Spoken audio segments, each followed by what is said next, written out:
Hello students, welcome to our fourth video in this series, The Way of the World, a restoration drama of Comedy of Manners by William Congreve, one of the greatest dramatists of the Restoration Age. Let's take it forward now. In this video, we will be discussing the themes of the drama, of the story. Now, before we begin, just a little talk about what are themes. Themes क्या होती हैं? Themes basically, अगर हम simple भाषा में कहें तो कहानी किसके बारे में है वो थीम कहलाएगा कि पूरी कहानी में किस चीज की बात हो रही है। तो देखा जाए तो किसी भी कहानी में बहुत सारी चीजें होती हैं जिसके बारे में बात होती है, ज्यादातर कहानियों में। However, for this drama, in this video, in our discussion today, I have taken up only two themes. And the first one of it is money. Now, money is in this drama is a primary force and it guides the actions of most characters. Money is the basis of alliances, of affiliations. It is applicable across social classes as it is a means of gaining social power. क्या मतलब है इसका? देखिए, primary force का मतलब कि सबसे basic चीज है ये जिससे पूरी कहानी आगे बढ़ती है। फोर्स एक किसी भी तरह का जोर या ताकत जब हम अप्लाई करते हैं जिससे कोई चीज आगे बढ़े। Guides actions of most character. Guides means हमें मार्गदर्शन देता है। इस शब्द का अर्थ है गाइड्स का मतलब कोई भी चीज के लिए मार्गदर्शन देना। एक्शंस हमारे कोई भी हरकत जो हम कर रहे हैं, ऑफ कैरेक्टर्स जो इसमें किरदार हैं। तो अगर हम देखें तो ये पैसा ही है, ये एक बेसिक चीज है, ये एक तरह का दबाव है जिससे कि हर किरदार जीवन में आगे बढ़ता है, कहानी भी आगे बढ़ती है और वो जो कुछ भी करता है उसका मोटिव जो है वो है पैसा। उसकी जो दोस्ती है किसी से उसे करनी है। अलायंसेस, अलायंसेस मीन्स दोस्ती। किसी भी चीज से हम जब हाथ मिलाते हैं किसी चीज से या किसी व्यक्ति से तो उसको अलायंस कहा जाता है। अफिलिएशन किसी भी तरह का, हम जब टीम में बनते हैं, टीम मेंबर बनते हैं, एक टीम बनाते हैं तो वो अफिलिएशन कहलाएगा। तो कहने का मतलब कि जो पैसा है वही एक कारण है हम किससे हाथ मिलाते हैं या किसके टीम के मेंबर बनते हैं, किस टीम का हिस्सा बनते हैं। और ये नजर आता है हमें इस कहानी में in the way of the world. दूसरी बात यह है it is applicable across social classes. मतलब कि ये जो बात है कि पैसा ही हमें आगे बढ़ाता है, इस कहानी को आगे बढ़ाता है, इसके किरदारों को आगे बढ़ाता है। तो ये चीज सिर्फ पैसे वालों के लिए नहीं लागू है, ये पूरे ये सोसाइटी में हर लेवल, हर तबके के व्यक्ति के लिए लागू है। हर तबके का सोशल क्लास कैसे वो चाहते हैं कि पैसे के माध्यम से उन्हें सोशल पावर मिले, एक ताकत मिले। ठीक है। अब अगर हम देखें तो विलियम कॉनग्रीव जो हैं, he has depicted in his play that money is a very important concern for characters who belong to all classes. In the fashionable circles of the English society, he presents to his audience alliances and affiliations which are made on the basis of monetary considerations and less in terms of personal or familial duty. मतलब कि आपका आपके morals, ये हम पहले भी देख चुके हैं अपने पिछले वीडियो में कि मॉरल्स का तो कोई नाम ही नहीं है, नामो निशान ही नहीं है पूरी कहानी में। सिर्फ पैसा ही है, एक तरह का भगवान है जिसकी हर कोई पूजा करता है और हर कोई पाना चाहता है। सही या गलत किसी भी तरीके से ताकि उसे समाज में एक तरह की पावर मिले। ये है पैसा, जो इसकी सबसे पहली थीम है। और हमें ये चीज शुरू से ही पता चल जाती है, from the outset the desire for money it emerges as a primary force that guides the actions of most of the character. ठीक है, अब आगे बढ़ते हैं।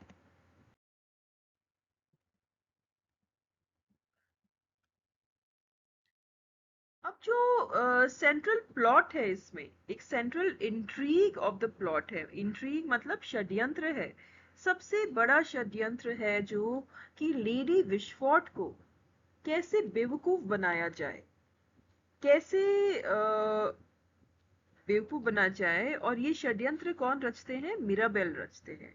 क्यों रचते हैं? क्योंकि वो मिलामेंट से शादी करना चाहते हैं, लेकिन वो ये जानते हैं कि सिर्फ प्यार से जिंदगी नहीं चलती है, प्यार मोहब्बत से नहीं चलती है, पैसा भी जरूरी है। पर ये बात इनमें यहाँ पे कहाँ आ गई? इसलिए क्योंकि लेडी विशफोर्ड जो है वो मिराबेल से नाराज है, और इसीलिए वो परमिशन नहीं देना चाहती हैं कि उनकी और मिलामेंट की शादी हो।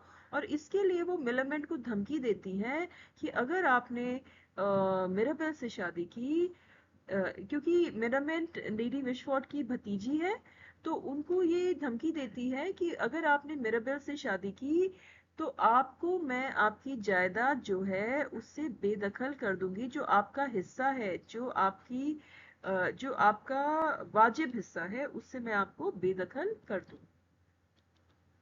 नाउ मिराबेल और मिलामेंट के केस में भी हमें नजर आता है कि पैसा कैसे इन पे हावी है। इनके भी फैसले जो हैं वो पैसे पे ही आधारित है। Romantic love alone is not a strong enough motivation to tempt them away from the possibility of making a financially sound marriage. इसका मतलब ये है कि दोनों एक दूसरे को प्यार जरूर करते हैं, they are both in love with each other, लेकिन वो ये भी जानते हैं कि ये अकेला कारण स्ट्रॉन्ग नहीं है, इस प्यार से ही जिंदगी नहीं चलती है। क्योंकि एक अच्छे रिश्ते के लिए, एक अच्छी शादी के लिए पैसा भी उतना जरूरी है। इसीलिए वो सिर्फ प्यार में पड़कर पैसे को नहीं खोना चाहते हैं। और ये बात जितनी मिरेबल पे लागू है, इतना ही मिलामेंट पे लागू। अब आप देखिए कि मिरेबल जो है वो मिलामेंट से शादी करने के लिए, Mirabell's design of marrying Millamant without forfeiting the share of her inheritance that lies under the guardianship of her aunt, Lady Wishford. Millamant does feel genuine passion for Millamant. वो मिलामेंट को बहुत चाहते हैं, बट सबसे बड़ी बात है कि वो Mirabell is unwilling to marry her at the cost of her fortune. वो नहीं चाहते कि मिलामेंट से शादी करे और लेडी विशफोर्ड जो है उन्हें जायदाद से बेदखल कर दे। ऐसी ऐसी शादी का वो क्या करेंगे जिसमें पैसा ही नहीं है? मिलामेंट उन्हें पसंद है, लेकिन उन्हें और भी पसंद आती है अगर मिलामेंट अपने साथ काफी कुछ पैसा लेकर आती है। और वो बड़े प्रैक्टिकल है इस बारे में।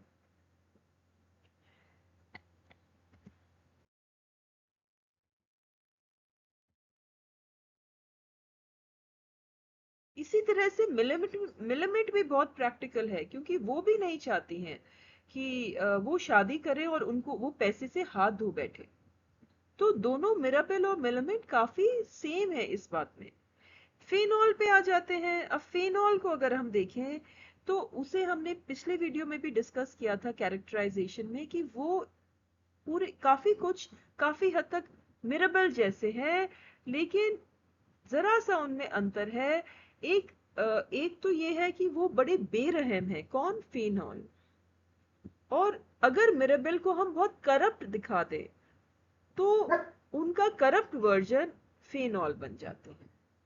फेनॉल जो है, अब आप देखिए, वो भी ग्रीडी है। उनका हर action, he acts out of pure greed and is ruthless for it. मतलब लालच, हर चीज में उनका लालच झलकता है। हर एक्शन में, हर चीज में वो ये चाहते हैं कि इसमें मेरा क्या फायदा है, मुझे इसमें कितना मुनाफा है, कितना पैसा मुझे मिलेगा। और उसके लिए वो बहुत हद तक गिर सकते हैं, बेरहम बन सकते हैं।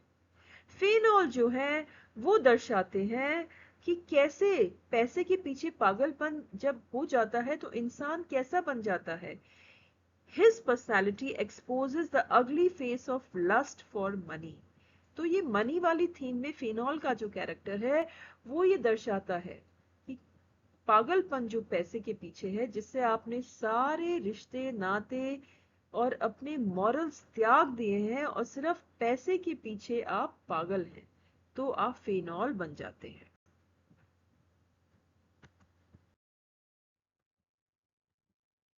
अगला हम देखते हैं कि वेटवेल एंड फॉइबल जो दोनों नौकर हैं। वेटवेल है मिराबेल का नौकर और फॉइबल है लेडी विशफोर्ड की नौकरानी। They both conspire against Lady Wishforth for monetary gain। अब यहां पर भी दोनों की दोनों मैरिज हो जाती है दोनों की, लेकिन दोनों की षड्यंत्र में शामिल होने का सबसे बड़ा कारण है पैसा। वो चाहते हैं उनका भी कुछ फायदा हो, इसीलिए वो इस षड्यंत्र में शामिल होते हैं। तो कुल मिलाकर अगर हम देखें, देखो अगला एक और पॉइंट आ जाता है यहाँ पे। अगर हम देखें ये दो कैरेक्टर्स और हैं, मिसेस मारवुड और मिसेस फेनॉल। दोनों फीमेल्स जो हैं इनकी बड़ी सॉरी सिचुएशन है, बड़ी दुख भरी कंडीशन है, क्योंकि they lack social power due to their financially dependent existence despite being from the upper class। दोनों लेडीज अपर क्लास से हैं, लेकिन इनके पास कोई फाइनेंशियल इंडिपेंडेंस नहीं है और इसीलिए इनके पास कोई सोशल पावर नहीं है।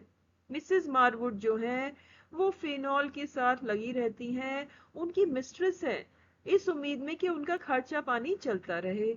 और मिसेस फेनॉल जो है पसंद वो मिराबेल को करती थी, उससे उसकी शादी हो नहीं पाई तो उन्हें अपनी समाज में अपनी इज्जत बचाने के लिए फेनॉल से शादी करनी पड़ी। लेकिन पैसे के मामले में उनकी कोई जानकारी है ही नहीं, तो वो फिर डिपेंडेंट है बिल्कुल अपने दूसरे किरदारों पे। तो दोनों के दोनों बड़े सॉरी सिचुएशन में हैं और बड़ा दुख भरी कहानी है इनकी। डिस्पाइट कि ये अपर क्लास की हैं, शाही खानदान की हैं, काफी पैसे वाली भी हैं, फिर भी पैसा इनके पास, पैसे की कोई पावर इनकी है नहीं। हमारी अगली थीम आ जाती है लव एंड कोर्टशिप। अब love and courtship, courtship means कि जब एक तरह का ऐसा टाइम जब आप किसी में इंटरेस्टेड हैं, आप एक दूसरे को प्रभावित कर रहे हैं, इम्प्रेस कर रहे हैं ताकि बात शादी तक पहुंच सके, तो वो जो पीरियड, टाइम पीरियड होता है उसे कोर्टशिप कहते हैं।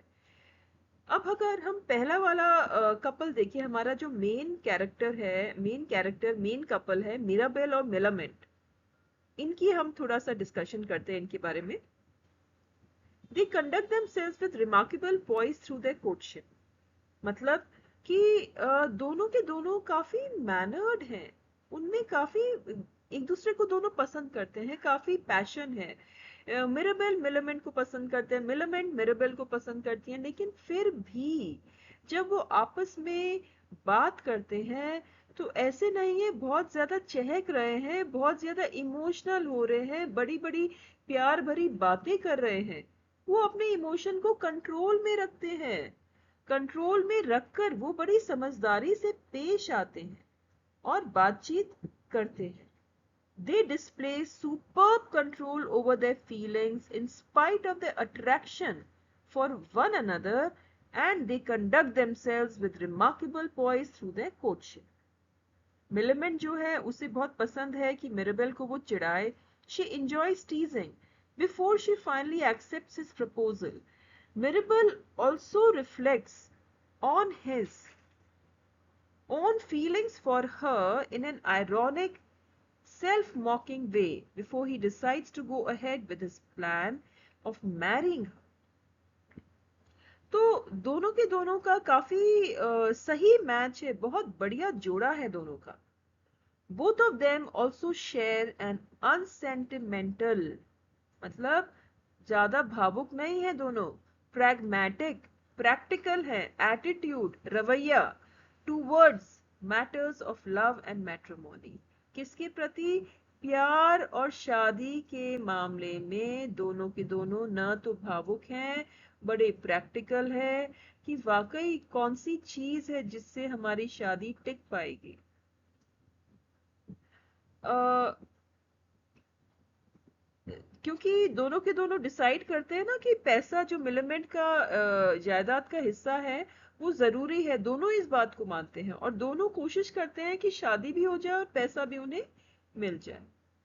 Their mutual affection and attraction notwithstanding, they both are acutely conscious of the importance of money, especially is especially in this to make their marriage a comfortable and a happy one। वो जानते हैं कि एक सुखमय वैवाहिक जीवन के लिए, a happy married life के लिए पैसा भी जरूरी है प्यार के साथ।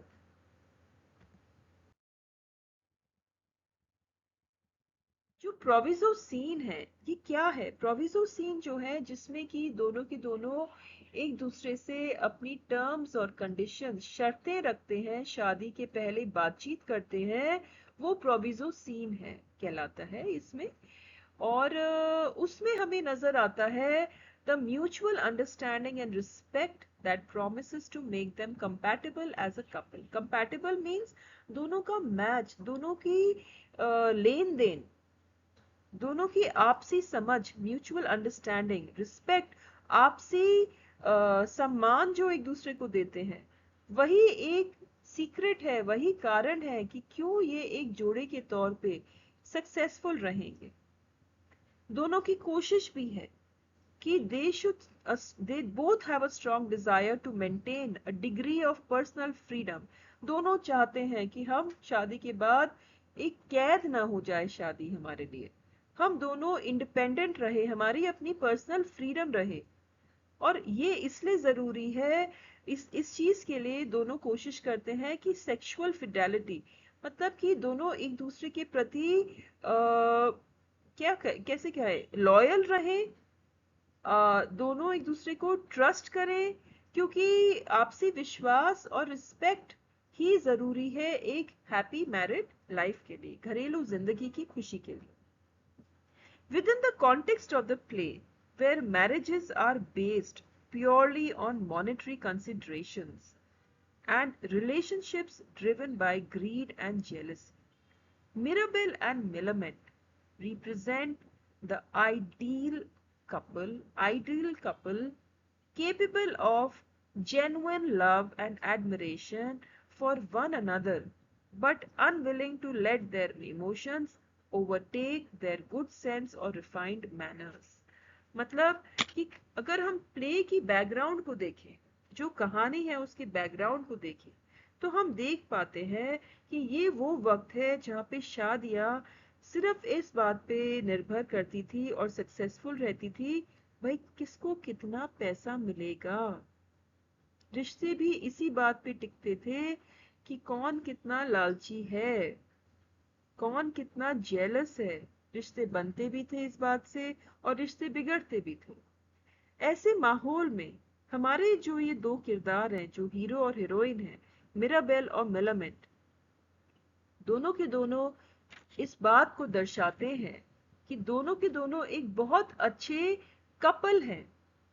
दोनों एक दूसरे को सच्चा प्यार करते हैं और सच्ची भावना से एक दूसरे को पसंद करते हैं, एक दूसरे को के बारे में उनकी बहुत अच्छी राय है। लेकिन वो दोनों ये भी जानते हैं कि डिसीजन हमेशा सिर्फ भावनाओं से नहीं होता है। इमोशंस जो हैं वो अपनी जगह सही हैं, लेकिन इम्पॉर्टेंट है जिंदगी में प्रैक्टिकल होना, कॉमन सेंस रखना और अच्छी मैनर्स रखना। ठीक है, आगे बढ़ते हैं। अच्छा, इसी के अंडर, इसी थीम के अंडर हम अगला पॉइंट देखते हैं फेनॉल का। फेनॉल जो कि एक मिराबेल की करप्ट वर्जन है। लैक ऑफ लव, रिस्पेक्ट और trust in his relation. Phenol की जिंदगी में कोई प्यार मोहब्बत नहीं है किसी के भी प्रति, रिस्पेक्ट नहीं है, सम्मान नहीं है किसी के भी प्रति, और ट्रस्ट नहीं है, विश्वास नहीं है किसी के भी प्रति। ऐसा जीवन है किसका? फेनॉल का, फेनॉल का। अगर आप देखो तो उनकी जो वाइफ है मिसेस फेनॉल, उससे उन्होंने शादी सिर्फ और सिर्फ पैसे के लिए की। फेनॉल की एक मिस्ट्रेस भी है, मिसेस मारवुड, लेकिन फेनॉल उसको भी ट्रस्ट नहीं करते और ना ही उनकी परवाह करते। और तो और, Fainall lack he does not have any remorse.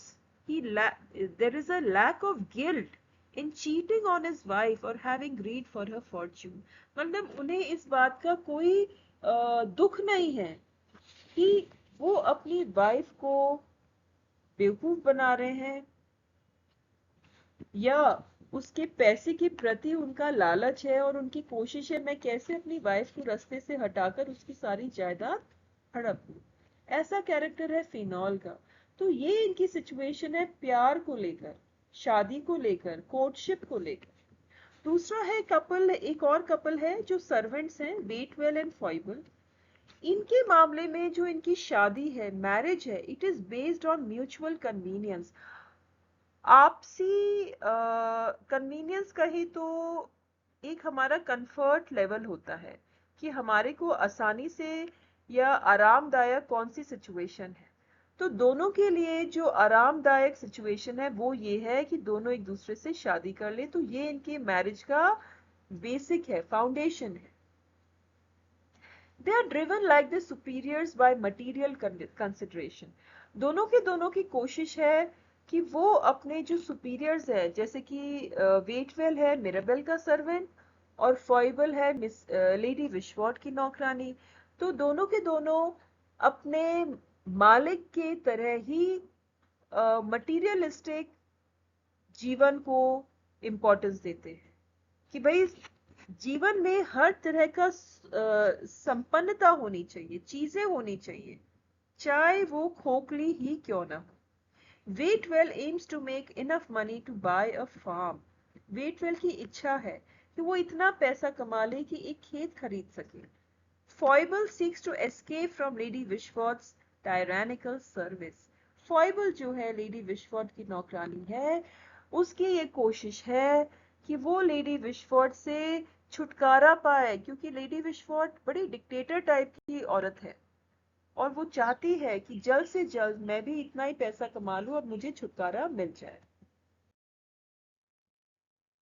अगले दो कैरेक्टर्स हैं इसी थीम के अंडर, मिसेस मारवुड और लेडी विशवॉट। मिसेस मारवुड को अगर हम देखें तो वो मिराबेल को बहुत पसंद करती है और उनके जो एक्शंस हैं, मिसेस मारवुड मिराबेल को बहुत प्यार करती है और वो चाहती है कि वो मिराबेल से अगर बदला लेती है तो सिर्फ इसलिए क्योंकि उन्हें जलन होती है और उनसे बदला लेना चाहती है। क्यों होती है? क्योंकि मिराबेल जो है उसको उसको रिटर्न में प्यार नहीं करते हैं। अगर मिसेस मारवुड उन्हें पसंद करती तो वो चाहती है मिराबेल भी उन्हें पसंद करे, लेकिन मिराबेल उन्हें पसंद नहीं करते हैं और इसीलिए वो जाती हैं और हर इधर की बात उधर करती रहती। लेडी विशवॉट को अगर हम देखें तो प्यार के मामले में लेडी विशवॉट जो है उन्हें सिर्फ मेल अटेंशन चाहिए, क्योंकि वो चाहती है हर कोई उनकी सुंदरता की तारीफ करता रहे। उनका प्यार मोहब्बत का कोई इरादा नहीं है, उन्हें प्यार मोहब्बत कोई पसंद भी नहीं है। प्यार मोहब्बत से ज्यादा उन्हें अपनी खूबसूरती पसंद है और चाहिए कोई उनके आगे पीछे घूमता रहे और उनकी तारीफ करता रहे। तो ये थी हमारी थीम डिस्कशन। और इसमें हमने ये डिस्कस किया कि दो, वैसे तो काफी थीम्स हो सकती हैं और भी थीम्स हो सकती हैं इसमें, लेकिन मैंने अपने वीडियो डिस्कशन में सिर्फ दो थीम्स ली है ब्रॉडली। एक पैसा, मनी, और दूसरा है लव एंड कोर्टशिप। इसमें हमने डिस्कस किया है हर एक किरदार को और डिटेल में देखा है कि कैसे इस थीम को ये किरदार रिप्रेजेंट करते हैं इस कहानी में, इस ड्रामा में। इसके साथ हमारा ये वीडियो डिस्कशन खत्म हुआ। अगले वीडियो में जो पार्ट 5 है, फिफ्थ वीडियो है इस सीरीज में, उसमें हम डिस्कस करेंगे ड्रामेटिक आयरनी और सब प्लॉट। ये कुछ टेक्निकल फीचर्स हैं इस ड्रामा के, और ये काफ़ी ज़रूरी है, काफ़ी इम्पोर्टेंट क्वेश्चंस आते हैं इधर से। सो that would be the topic of our next video. With that, I'll with that we'll end this lecture now, and I hope you understood. आपको समझ में आया और आपको मज़ा भी आया। अगर आपके कोई सवाल हैं आप कमेंट्स में डाल सकते हैं, और कोशिश रहेगी उनको जल्द से जल्द मैं उसका जवाब आपको दे सकूं। Till then, happy learning.